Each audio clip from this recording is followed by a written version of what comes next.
Nimisha Priya, an Indian nurse from Kerala, was just hours away from being executed in Yemen. Convicted for killing her former business partner, a Yemeni national, her hanging was scheduled for July 16. But at the 11th hour, her execution was halted. Not cancelled, remember, it was just postponed. And that makes the question even more urgent. What happens next?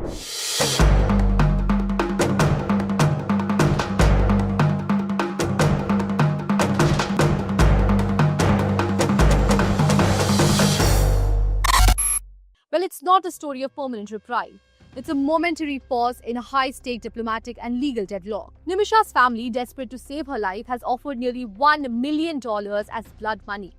That is financial compensation under the Islamic law. But the victim's family has firmly rejected the offer. They have demanded justice under Qisas, that is God's law, which calls for an eye for an eye. In their view, the murder, followed by dismemberment of the body, is inexcusable, and they want the sentence carried out. But who is Nimisha Priya, and how did a nurse from Kerala land on a death row in a foreign land?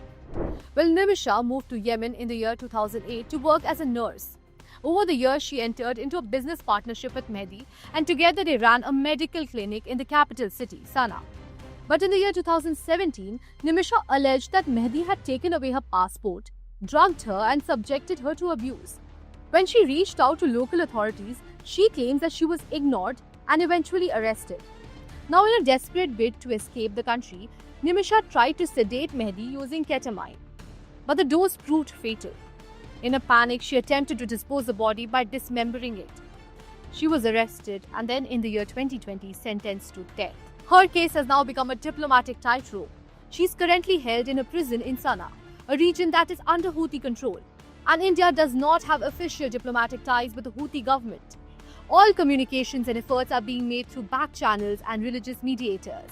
And well, thanks to sustained efforts by the Indian government and intervention from religious leaders, including the Grand Mufti of India, Nimisha's execution was halted. But halted does not mean over.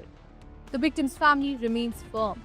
Human rights organizations like Amnesty International have called for Yemen to reconsider the death sentence, citing abuse and the complex circumstances of the case. But so far, there has been no breakthrough. As things stand now, Nimisha Priya's life hangs by a thread. Unless there's a forgiveness from the victim's family or a dramatic diplomatic shift, the threat of execution remains very, very real. The clock has stopped for now, but it hasn't been reset, and the time is ticking out.